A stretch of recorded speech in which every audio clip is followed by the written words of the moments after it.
Hello, कैसे आप सब? स्वागत है आपका यश चौहान क्लासेस में। आज का वीडियो बहुत ही इंपॉर्टेंट है। पहले 2 मिनट देख के जाना, फिर चाहे छोड़ देना, कोई बात नहीं। बात करेंगे आज हम 30% सिलेबस रिडक्शन के ऊपर। बहुत सारे पार्टी ऐसी हैं यूट्यूब पे जो किसी भी स्टेप का नेगेटिव सोच के ले आते हैं। आज उनके ऊपर हम बात करेंगे। What are the negative impacts of this things. उसके ऊपर बहुत सारे लोगों ने वीडियो बना दी है कि भाई 9th-10th का अगर बच्चा है, 11th-12th का अगर बच्चा है, तो 9th का सिलेबस थोड़ा बहुत निकाल दिया, उसका रेफरेंस अगर 11th में आ रहा है, उसका रेफरेंस अगर 10th में आ रहा है, तो उसका तो नुकसान हो गया। देखिए भाई, किसी भी सारी चीज़ों का प्लस पॉइंट और माइनस पॉइंट दोनों होते हैं। तो 2-3 वीडियोस मैंने देखे इसके ऊपर और मुझे लगा कि ये क्या ही नेगेटिविटी लोग फैला रहे हैं, तो इसके ऊपर मैंने बात करना ज़रूरी समझा, लाजमी समझा और आपके लिए ये वीडियो लेकर आया हूँ। हो सके तो पूरा देखना, नहीं तो फिर अभी से चले जाओ, कोई इशू नहीं है, ठीक है। तो समझना क्या है इस चीज़ को आज की भाई, 10th बोर्ड्स आ रहे हैं अगले साल और 12th बोर्ड्स आ रहे हैं अगले साल। उन दोनों के लिए तो चीज़ जो भी हुई है वो अच्छी ही हुई है। सब ऐसा बोल रहे हैं कि भाई ए 1, 2 और 3 टॉपिक्स हैं, ठीक है। There are 1, 2 and 3 topics are there. अब फॉर एग्जाम्पल ये चीज़ हम समझते हैं, फॉर एग्जाम्पल कि भाई A1, 2 और 3 टॉपिक्स हैं, जिसमें से 1 तो सिलेबस में रखा, 2 निकाल दिया और 3 रख लिया। अब जब तक 2 समझ में नहीं आएगा तब तक 3 समझ में नहीं आएगा। ये बहुत सारे बच्चे और का कंसर्न है, और बहुत सारे टीचर्स और बहुत सारे यूट्यूबर्स ने उसके ऊपर वीडियो बनाया है कि that's the biggest problem in this syllabus reduction by the CBSE boards. But अब उन लोगों ने जो भी किया है कुछ तो सोचा होगा। अब दुनिया में कोई भी चेंज आता है तो there are always 2 aspects of it. उसका पॉजिटिव एस्पेक्ट भी होता है, नेगेटिव एस्पेक्ट भी होता है। तो first of all we have to consider only the positive side of this particular thing.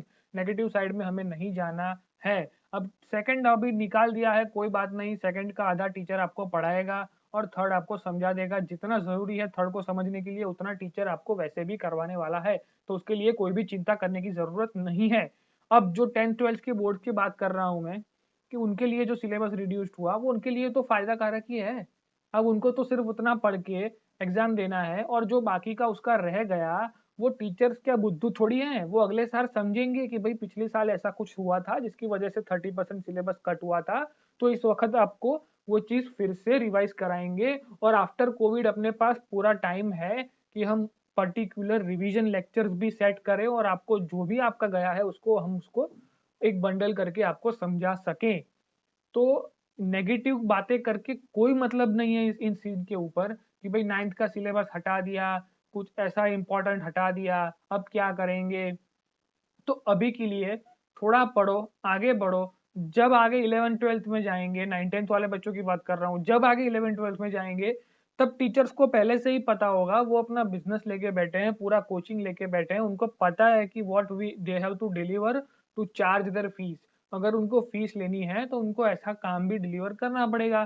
तो उनको ऐसा अपडेट रहना पड़ेगा कि भाई पिछले साल जो सीन हुआ था उसकी वजह से आपके इतने इतने टॉपिक्स चले गए थे, तो आपको इतने इतने टॉपिक फिर से करवाने पड़ेंगे ताकि आपका बेस अच्छे से हो जाए और आपको 11th-12th फिर से समझ में आए। लेकिन 10th-12th बोर्ड्स वालों को इसकी कोई चिंता करने की जरूरत नहीं है। अभी सिर्फ बोर्ड की एग्जाम पे फोकस करो, क्या गया क्या है उसकी चिंता मत करो। वो आपके कोचिंग वालों को पता है क्या गया है, वो आपको उतना नहीं करवाएंगे, और जितना करवाएंगे वो प्रॉपर कंटेंट करवाएंगे। उसके बारे में कोई भी चिंता करने की जरूरत नहीं है। इन सब नेगेटिविटी में ना पड़े, सारे पॉजिटिव एस्पेक्ट्स को ही कंसिडर करें, और जो नेगेटिव एस्पेक्ट्स हैं उनको भूल जाएं अभी के लिए। उसके लिए अभी अपने पास टाइम नहीं है। सिचुएशन बहुत बुरी है। पता है सबको कि भाई 20 साल से, यानी कि आप जितने भी साल से पढ़ रहे हो, 10 साल से, 12 साल से, अपने को बोला है कि मोबाइल फोन से दूर रहिए, लैपटॉप से दूर रहिए, वो सारी चीज़ों में मत पढ़िए। अब वही सारी चीज़ें आयरनी बन के आई है कि उसी को हम यूज़ कर रहे हैं हमारे एजुकेशन पर्पस के लिए। तो जो भी है, सारी सिचुएशन के प्लस माइनस पॉइंट्स होते हैं। अभी अपने को प्लस लेकर के आगे बढ़ना है। जो भी ज़्यादा है, अब कुछ पकड़ने जाओगे तो कुछ तो छूट ही जाएगा। तो जो अच्छा हुआ है उसको पकड़िए, और जो छूट रहा है उसको हम बाद में लपेट लेंगे। इतना पॉजिटिव एटीट्यूड लेकर के चलिए। इसमें कोई टेंशन लेने की जरूरत नहीं है। कोई कोई लोग बोल रहे हैं कि मुझे पता है क्या चला गया है, इससे बच्चों का ओवरऑल डेवलपमेंट नहीं होगा, ये नहीं होगा, वो नहीं होगा। अरे भाई, ये सिचुएशन ही एक्स्ट्रा ऑर्डिनरी है, तो उसके अकॉर्डिंग एक्स्ट्रा ऑर्डिनरी चेंजेस होंगे।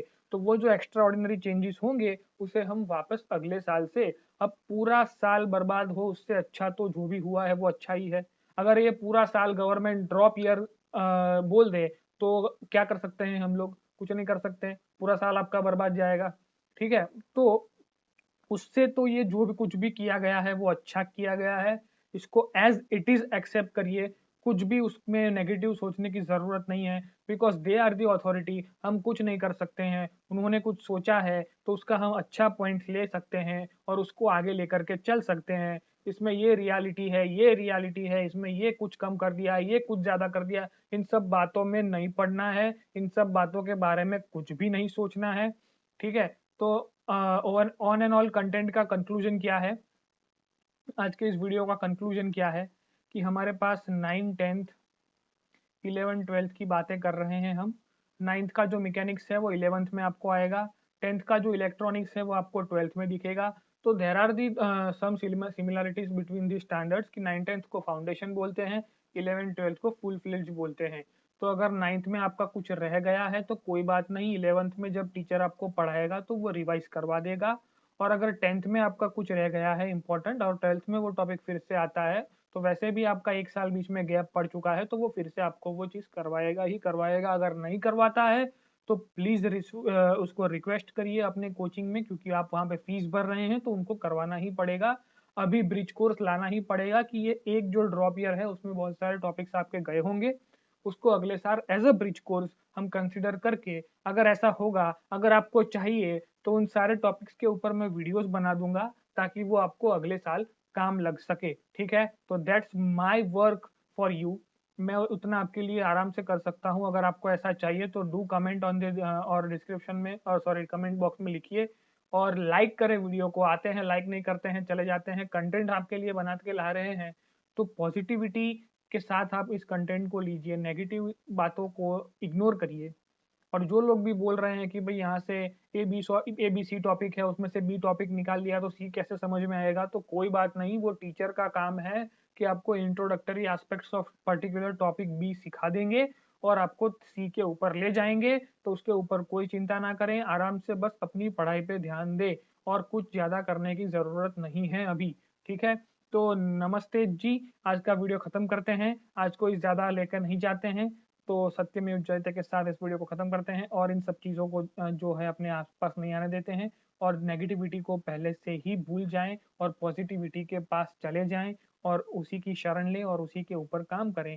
और अगर वीडियो को सब्सक्राइब नहीं करते जा रहे हो तो सब्सक्राइब करो, शेयर करो, लाइक करो और सबको ये वीडियो दिखाओ ताकि वो लोग भी इन सब बातों में ना पड़े और आप सब इन पॉजिटिव एस्पेक्ट्स के साथ इस वीडियो को लेकर के आगे बढ़ें और इस कंटेंट को अपने दिमाग में रखें कि चीजें कुछ भी हो दुनिया में, कोई भी चेंज हो, उसके दोनों एस्पेक्ट्स होते हैं, लेकिन अपने को कौन सा एस्पेक्ट लेना है वो अपने हाथ में है, क्योंकि we are not the authorities, authority कोई और है। तो हमें बस ये समझ के चलना है कि जो हुआ है अच्छा हुआ है। और thank you, that's it from my side. पढ़ते रहिए, आगे बढ़िए और काम अपना करते रहिए।